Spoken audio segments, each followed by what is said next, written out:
Chapter 1. A broken engagement and an unexpected proposal. It was the kind of letter that should have arrived with a thunderclap and a dead bird. Instead it came quietly, hand-delivered by a footman who looked as though he'd rather be anywhere else. He passed the folded parchment to Lady Evelyne Harrowdale with the solemnity of a man delivering a funeral notice, then swiftly excused himself, perhaps to avoid being set on fire. Madeline stared at the letter. The seal was not Count Ulrich Wexley's. It was his steward's. "Oh no," Madeline muttered. "This is not a love letter. This is a resignation notice." Lady Tilda Harrowdale, her older sister and seasoned cynic, glanced up from her embroidery. "From the Count."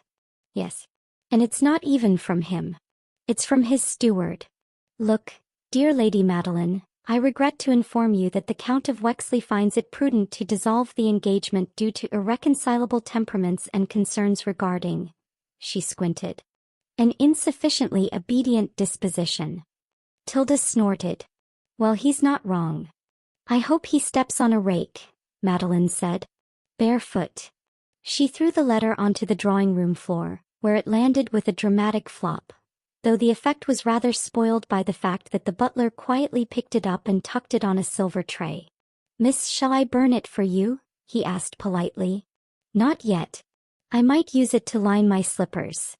Tilda returned to her embroidery, lips twitching. "You should be thrilled.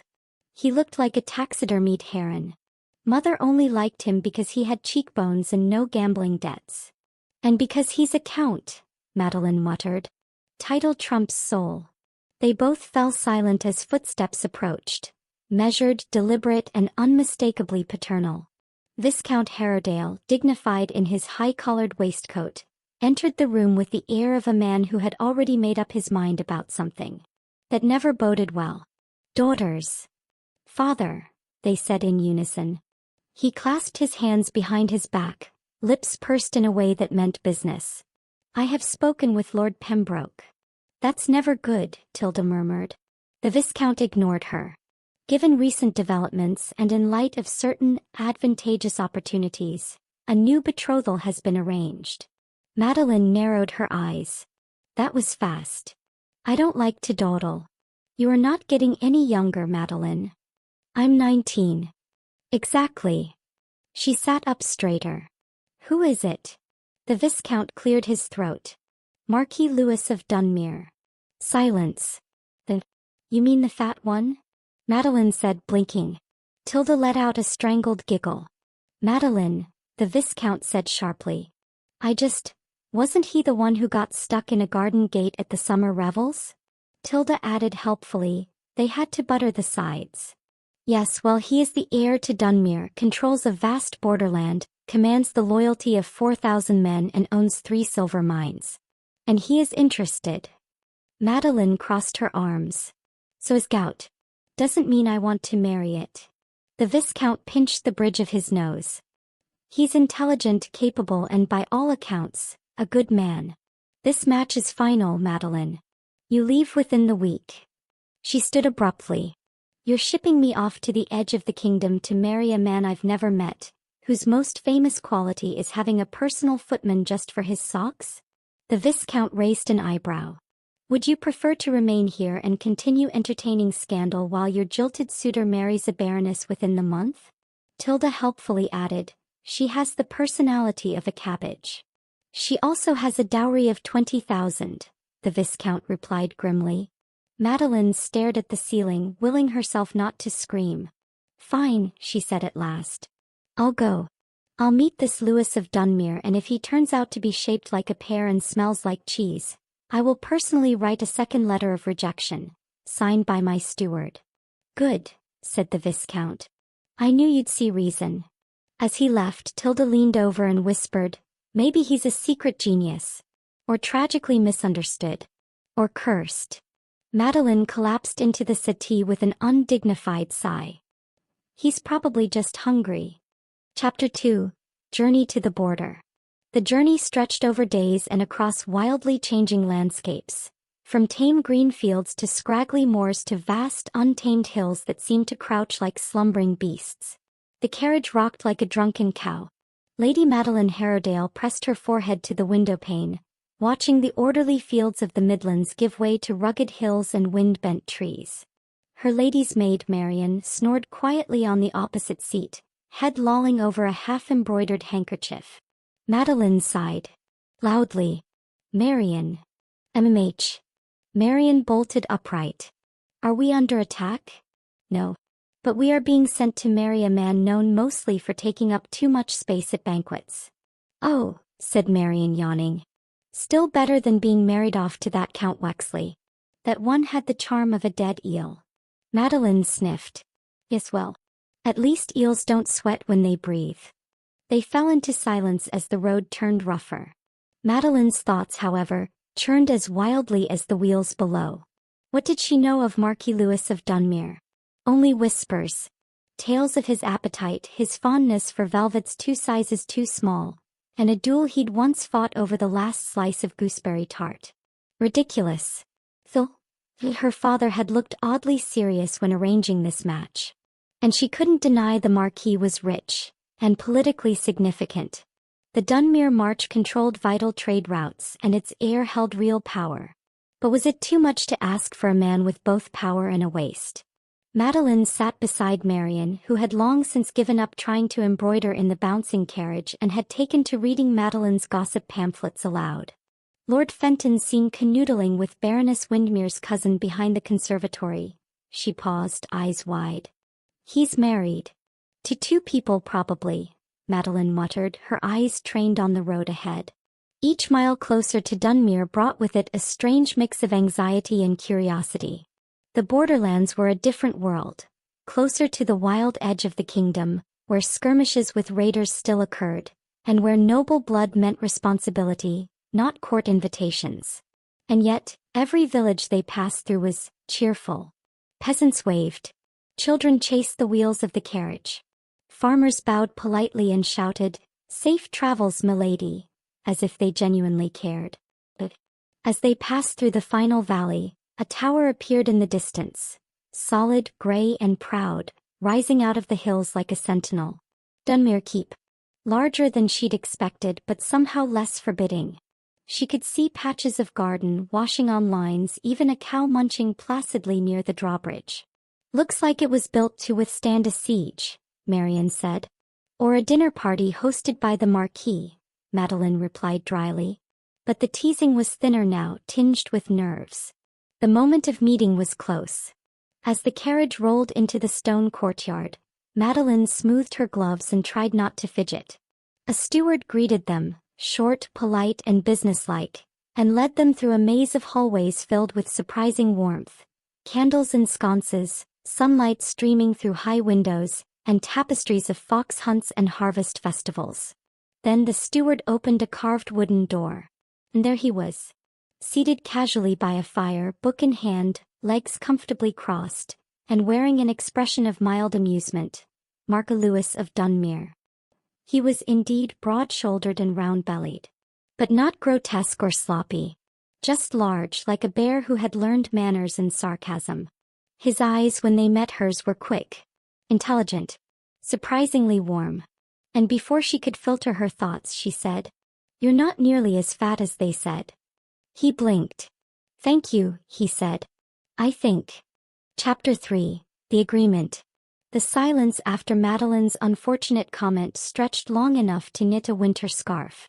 Lewis of Dunmere blinked at her. Then, just when she was about to sputter an apology, he threw back his head and laughed. Not a polite chuckle or an aristocrat's restrained huff. A full-bodied, warm, utterly unbothered laugh that filled the room like firelight. "Well," he said, still grinning, "I'd hoped to make a strong first impression. I suppose, surprisingly, not a walrus will do." Madeline blinked.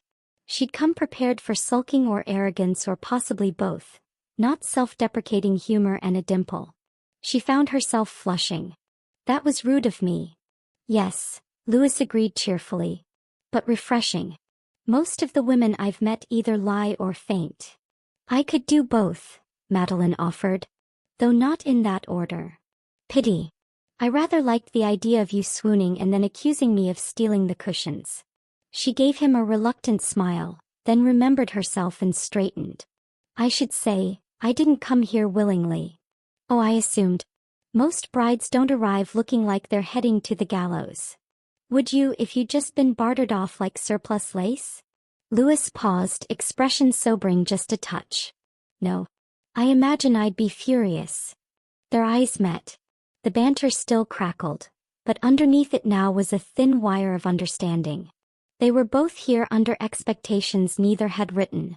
Which, Madeline said after a beat, brings us to the question, what now?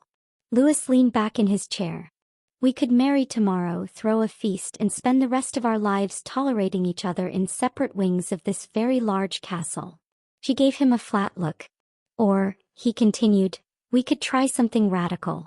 Honesty. Madeline folded her arms. Go on. He set down his teacup. I know what they say about me. Some of it's true. I like food. I hate court. I sweat under pressure. Sometimes literally. But I'm not a fool. And I don't want a miserable wife, nor to be a miserable husband. He stood, slowly and yes with some effort and crossed to the window. Outside, the courtyard bustled with guards, gardeners and cooks. My people matter to me. This place matters. I've spent my whole life preparing to be its marquis. I can't afford a political marriage that rots from the inside. Madeline studied him. He sounded genuine. Not pitiful. Not self-important. Just tired of pretending. So what do you propose? A trial, he said, turning back to her. 6 months. You stay here. We talk. We see if we can get along. Like people. Not just titles. She raised an eyebrow. Like friends. He shrugged. Enemies with potential. Madeline hesitated. She had every reason to say no. To demand her carriage be turned around and her name cleared from every gossip circle by morning. But that would mean going back to her father's estate, tail between her legs, until he found someone even less appealing. And there was something about Louis that intrigued her. He wasn't handsome by court standards, but his wit was quick and his confidence didn't come from bluster. He knew who he was. That was rare. She lifted her chin. Fine. 6 months. His brows lifted. Just like that. On 2 conditions. Oh no, he said mock dramatically. Here come the rules. First, she said stepping closer, you let me help you get healthier. I'm not asking you to become a warrior. But if you want honesty, I want effort. He blinked. You mean, exercise? And fewer cakes. He looked genuinely pained. Must it be fewer cakes? She gave him a tight smile. Yes. He sighed. Very well. What's the second condition? She held out her gloved hand. We tell no one about the trial. As far as anyone else is concerned, we're blissfully engaged and dreadfully compatible. Louis looked at her hand. Then without mocking or hesitation he took it. Lady Evelyne Harrowdale, he said with exaggerated solemnity, I agree to fewer cakes, occasional movement and polite cohabitation. And I, she replied, agree to not flee screaming into the moors at the first sign of snoring. Their handshake lingered a moment too long. Then he let go and gestured toward the door. Would you care to see the rest of the keep? I suppose I must, she said, trying not to smile. Oh, cheer up. There's an excellent orchard. And only one ghost. Only one. We're quite exclusive, he said. Even the supernatural have standards. Chapter 4. Scandal, Cake and Sword Practice. Lady Evelyne Harrowdale discovered 2 things within her first week at Dunmere Keep. First, the kitchens were alarmingly efficient at sneaking pastries into every meal, including breakfast, and sometimes in breakfast. Second, Louis, for all his size and sarcasm, had an alarming tendency to win people over without trying. He knew every servant's name, asked after their children, and once stopped a council meeting to help a stable boy chase down a runaway chicken. The people adored him, which made it all the more baffling that society still saw him as a walking buffet with a title. And, if Madeline was honest, it made her a little embarrassed she'd believed the rumors. It was that guilt, combined with a growing curiosity and possibly the way Louis's eyes crinkled when he smiled, that led her to drag him to the courtyard one morning and announce, "You are going to move." Louis stared at her from beneath the hood of his cloak. "I am moving. This is me walking. You've taken 4 steps in the last 10 minutes. I'm conserving energy for cake later." Madeline crossed her arms. "There will be no cake if you don't pick up that wooden sword. Is this your revenge for all my delightful company? It's your exercise for the day." He groaned dramatically. "You're a tyrant in petticoats." But he took the sword. Admittedly, he looked less like a swordsman and more like a very polite oak tree holding a twig.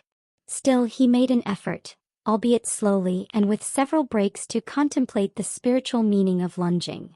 They fell into a rhythm over the next few weeks. Mornings, sword practice and brisk walks along the battlements. Louis always insisted on bringing a snack for motivation. Afternoons, strategy discussions, castle management lessons or writing practice, during which Louis nearly fell off a horse and Madeline, to her great surprise, laughed so hard she cried. Evenings, dinners filled with bickering and banter, and once, a very heated argument over the superiority of blackberry pie versus apple. Louis was changing. Slowly, yes, but noticeably. His face, once round, began to define at the jaw. He didn't wheeze as much when climbing stairs. And one morning, when Madeline casually mentioned they were out of honey cakes, he blinked and said, "That's fine. I didn't miss them." She nearly fainted.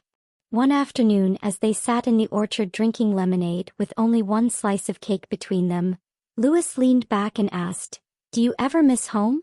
Madeline hesitated. "Sometimes. Mostly my sister. Tilda's cleverer than I am, which is deeply unfair, but she's good company." "You are clever," Louis said. "You just hide it behind stubbornness and excellent posture." She flushed, then rolled her eyes. "You're not bad at compliments, you know." "I've had practice," he said lightly. "Most of my courtiers have been bribing me with flattery since I was 12. And yet you still agreed to marry the one woman who told you you were less fat than expected." Louis grinned. "Truly, I'm a romantic." They sat in a companionable silence, broken only by the rustling of wind through the orchard. But the peace didn't last. Because 3 days later, a letter arrived from the capital, addressed to Lady Madeline, future Marchioness of Dunmere. It contained exactly 3 lines. "My dearest Madeline, I've heard scandalous things from the border. I do hope you've not grown fond of the bear. We must speak soon. Count Alaric Wexley." Louis saw the letter before she could hide it. "Ah," he said, eyes scanning the page. "The ghost of heartbreak past returns." "I haven't replied," Madeline said quickly. "You don't have to explain. I'm not interested. I believe you." She narrowed her eyes. "Do you?" Louis shrugged, too casually. "Why would I care if you still like the rake who sent a steward to dump you? That's not fair." "No," Louis said more sharply than she expected. "What's not fair is pretending this is just a game. I'm trying, Madeline. I like you. And it's hard enough changing my life without wondering if I'm just a placeholder until you find someone with cheekbones and a corset-sized waist." Silence. Madeline stood, hands clenched at her sides. "You're an idiot." "Pardon? You think this is easy for me? You think I wanted to end up halfway to the mountains trying to convince a man who hides behind jokes that he's worth marrying?" Louis stared at her. She took a breath, swallowed her pride, and said softly, "I haven't written him back. And I don't plan to." He stood slowly and for once didn't deflect with humor. "I'm sorry," he said. "I panicked. I'm not used to people choosing me." She met his eyes. "Then you'd better get used to it." Chapter 5. The Count Returns. The day Count Alaric Wexley arrived at Dunmere, it was raining in that dramatic thundercrack way that made it clear someone somewhere was about to make terrible decisions. Lady Evelyne Harrowdale watched from the upper gallery as the Count dismounted in the courtyard, pristine in a silver-trimmed riding coat and smug as ever. The man had the gall to smirk at the storm. "Of course he looks like that," Madeline muttered. Marian, beside her, made a small noise of disapproval. "He's the type who oils his eyebrows." You can smell the ambition from here. Madeline didn't respond. Her pulse was hammering, whether from irritation or nerves she wasn't sure. Maybe both. Why was he here? Why no? The answer came an hour later in the solar where Lewis, rain-damp and unreadable, stood beside her as Alaric casually sipped Dunmere's brandy. I hope you don't mind the visit, the Count said as if he hadn't dropped a social bomb onto their doorstep. I was in the region and news of Madeline's engagement reached me. Naturally, I was intrigued. Lewis gave a thin smile. Of course. I'm told curiosity is common among cowards. Alaric's eyes flicked to him. And defensiveness is common among men who marry above their station. Madeline stepped between them. Enough. Why are you really here, Alaric? He turned to her, that familiar calculating glint in his eyes. To correct a mistake. You were emotional. I was ill-advised. We could still have a future, you and I. A better one than this. He gestured to the room. Lewis didn't flinch, but something behind his eyes went still. Evelyne's voice was flat. You ended our engagement with a letter. From your steward. A regrettable misstep, Alaric said, smooth as melted butter. But clearly I wasn't the only one having doubts. You weren't exactly demure, Eve. Lewis stiffened. Don't call her that. Madeline blinked. Her heart thumped. Alaric smiled thinly. Oh, I forgot. She's your fiancé now. He stood, brushed non-existent lint from his coat and bowed, too deep to be sincere. Well, I'll be staying the night. Perhaps tomorrow we can speak. Privately. He exited with the air of a man who thought he'd won something. When the door closed, silence reigned. Then Lewis said, voice low, Are you going to speak with him? I don't want to. But you might. Madeline turned sharply. You don't trust me? I don't trust him. Good, she snapped. Because I don't trust you either. You keep running hot and cold like a fireplace with a grudge. One day you flirt with me over swordplay, the next you act like you're just waiting for me to leave. Lewis looked genuinely hurt. Is that how I've made you feel? Yes, she cried. Do you want me here or not? I want you, he said. Her breath caught. I want you, Madeline, Lewis repeated, quieter now. Not for a title. Not because your father arranged it. I want you because you make this place brighter. Because you challenge me. Because, God help me, you make me want to try. Her throat tightened. The rain outside faded into background noise. Then stop shutting me out when you're scared, she whispered. He stepped closer. I've spent most of my life being laughed at. Do you know what it's like to be the punchline before you even open your mouth? She nodded. Yes. They laughed when I called off our engagement. When I said I didn't want a husband who saw me as decoration. Their eyes locked. Then Lewis did something bold. He reached up, touched her cheek with calloused fingers and said softly, You're not decoration. You're the whole damn story. And then, because fate is cruel, Marion burst into the room. Count Wexley has requested tea. And a fire. And, apparently, a mirror for his weather-frizzed hair. Madeline groaned. Lewis muttered something about pushing Alaric into the moat. That night Madeline couldn't sleep. Too many thoughts. Too many things unsaid. So she found herself wandering to the library, and froze when she found Lewis already there, shirt slightly open, hair tousled, reading by the fire like a damned romantic novel come to life. He looked up and smiled. Couldn't sleep either? No, she said, walking in. Too much thunder. And tension. And ex-fiancés. Sounds like a storm, he said. She sat beside him. Close. Almost touching. Lewis, she said quietly, I'm not going to leave. I meant it. He didn't speak for a moment. Then he reached out and took her hand. Then stay, he said. Stay with me.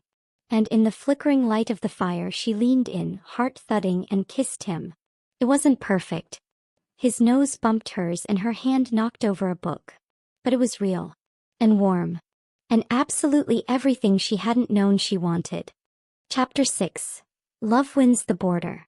Count Alaric Wexley left Dunmere the next morning with a bruised ego, a travel-sick valet, and the firm knowledge that Lady Evelyne Harrowdale was not, in fact, a woman who could be reclaimed like a misplaced book.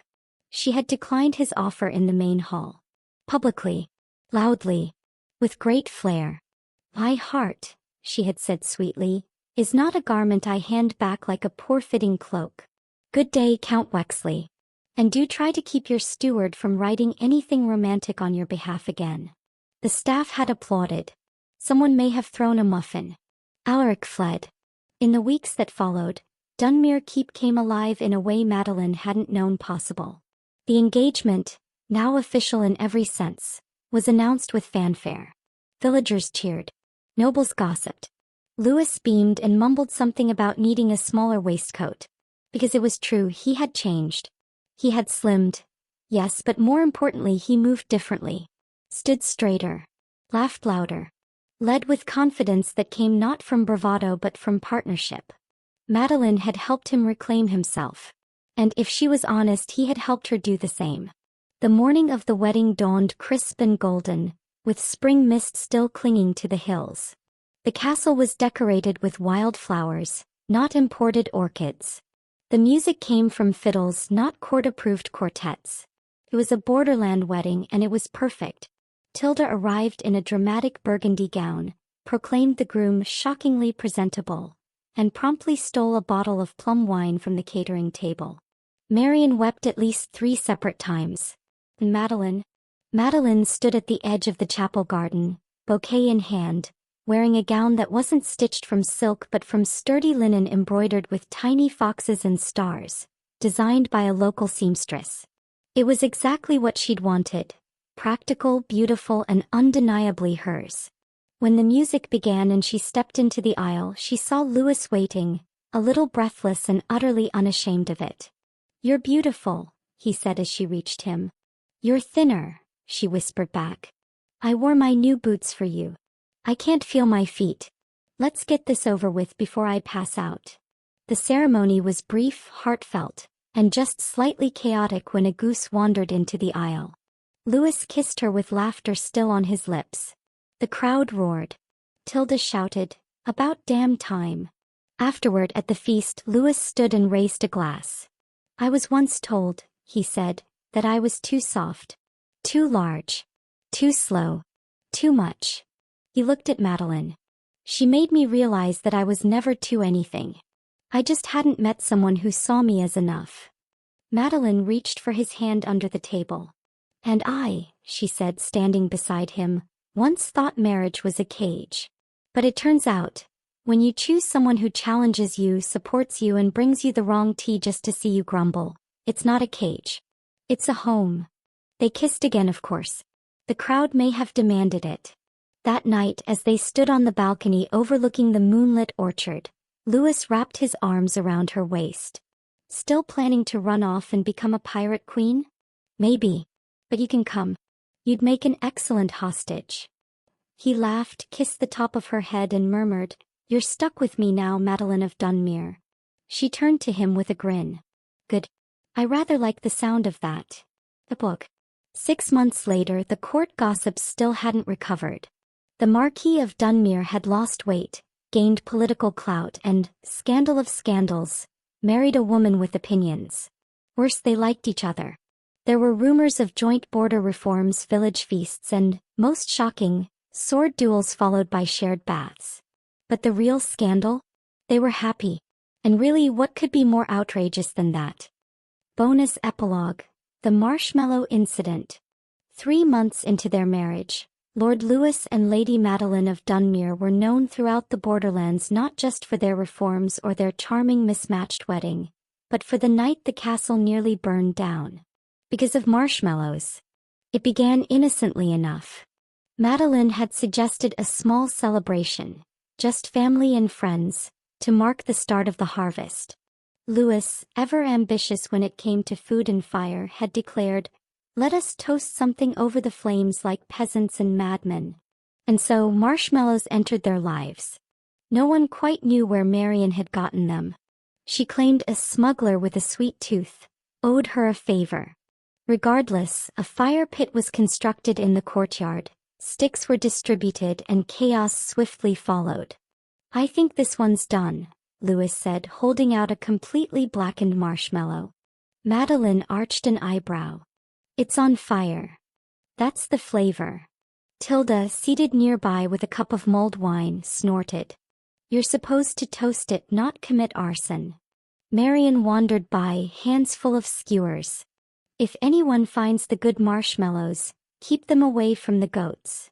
Madeline turned to Louis. What happened to the diet? I'm celebrating moderation by eating only 4. That's not moderation. It is for me. They both burst into laughter as one of the footmen accidentally launched a flaming puff into a passing hedgerow. The fire was put out. Barely. Later that night, curled up on the floor of the solar with a blanket, sticky fingers and a half-dozing dog at their feet, Madeline looked up at Louis and said, "Are you happy?" He looked at her, her hair a mess, her gown slightly singed, and smiled. Like a marshmallow in the right hands, he said. Golden. And just a little gooey inside. She groaned and hit him with a pillow. Mini story, Tilda's terrible courtship. Tilda Harrowdale did not want to be courted. Especially not by a man who had once tried to rhyme her name with wilted petal. So naturally that's exactly what was happening. The suitor in question, a hopelessly optimistic viscount's second son named Leopold, had sent her a series of unfortunate poems, one of which read, "Your hair is like a midnight fire that burns with strong and spinster ire." She considered framing it for comedic purposes. Why don't you just tell him you're not interested? Madeline asked, barely concealing her grin. Because he's persistent, Tilda grumbled. And polite. And once he returned my dropped fan. Like a gallant peacock. Marian, who was now Madeline's official lady-in-waiting and unofficial agent of chaos, offered, "I could fake your death." Tempting. Or we could write him a reply so disastrous it ensures he flees in horror. Tilda paused. "I'm listening." The next letter read, "Dearest Leopold, I regret to inform you that I've taken a vow of silence, am betrothed to a traveling knife juggler, and have developed a rare allergy to men who attempt rhymed metaphors. Yours tragically, Lady Tilda Midnight Fire Harrowdale." The courtship ended immediately. Final notes. Louis and Madeline remained one of the border's most beloved and unconventional couples. Tilda continued to terrify suitors with style. Marian eventually opened a bakery that doubled as a blackmail brokerage. And the marshmallow tradition became a yearly event, strictly supervised but fondly remembered. Because in the end, love didn't look like perfection. It looked like laughter, half-burnt desserts, and two stubborn people choosing each other every day.